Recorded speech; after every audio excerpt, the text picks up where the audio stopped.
K through 12. Students typically enroll for kindergarten at the age of 5, and high school graduates typically graduate at the age from 18 to 19. Now, from looking at it from a student's perspective, especially in high school, when we graduate college, our first thought is, whew, it's over. However, at the age of 18, that's only a small fraction of our life filled out. Most of us, hopefully, have still 60, 70 years to live. So with that being said, we need to find out a path that will help us have a support system, have a job. How are we going to live our life, pay our bills? One way that a lot of people figure out their plan for the future is by going to college. However, is it worth it? $1 million. Lifetime earnings of those with a bachelor's degree are approximately $1 million more than those with no post-secondary education, according to the U.S. Department of Education. That's a lot of money. College disputes. Because college is a very controversial topic, let's explain why it is so. So, the first university of college came about in 1636, which was Harvard University. That can be seen right here. So the initial tuition cost of college in the 60s was $300. However, over time, with more benefits, opportunities, and just life progressing as it was, the cost rapidly increased, which led people to believe, does the cost outweigh the benefits? And why would I pay all this money if it's not going to eventually pay off?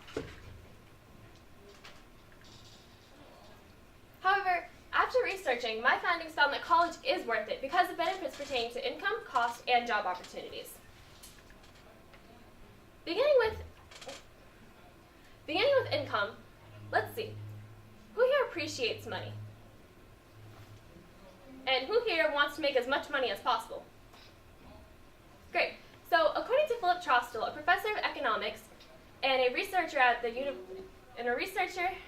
for the higher education system, he proved that income is a huge difference. Annually, income is $32,000 more, and over a lifetime, it's $625,000 more that we would earn with a bachelor's degree. However, with an associate's degree, we still earn way more than with no post-secondary. Now, this is important because with more money, we're going to be happy. Everybody's happy with more money. We can pay our bills, we can get our luxury items, vacations, have a happy home. So, now pertaining to cost, the most reason people decline college is because they're not really educated on cost, and they think that putting thousands and thousands of dollars into college isn't eventually going to be given back.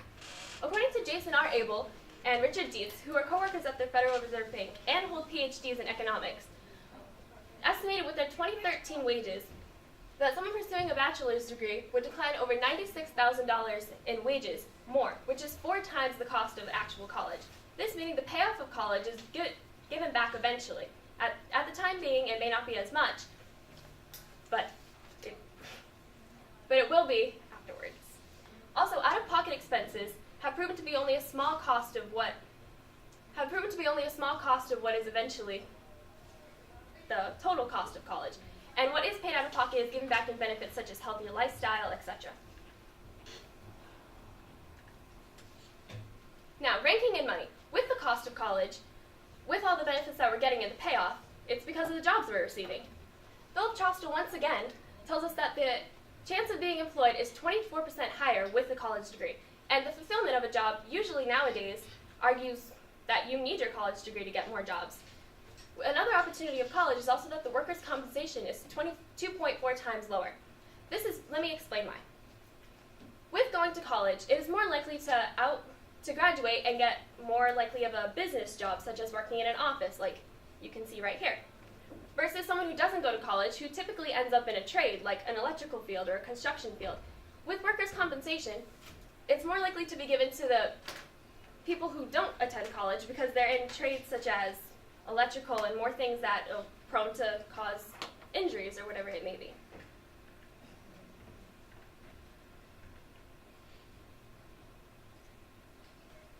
With the benefits, though, people still argue that college is not worth it because some of the wealthiest people in the world have succeeded without a college degree. Bill Gates, for example, who is this guy right here, was the founder of Microsoft. He is currently the world's #1 richest man. Also, another aspect to look into is Walt Disney. One of the happiest places on earth was founded by a man with no college degree, or even a high school degree to that matter. people argue that they can be this and they don't need that to be successful. They don't need college to be successful.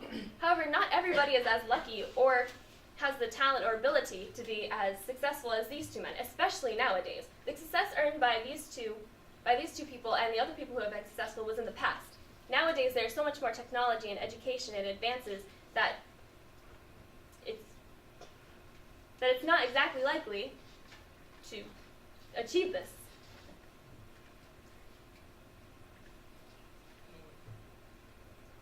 So, at least consider taking college. Because when you do consider college, the chances of looking into it and realizing that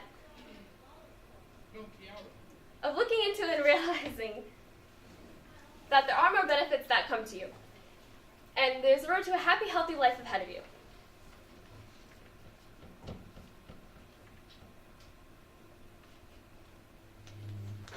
I think I'm going to go home and...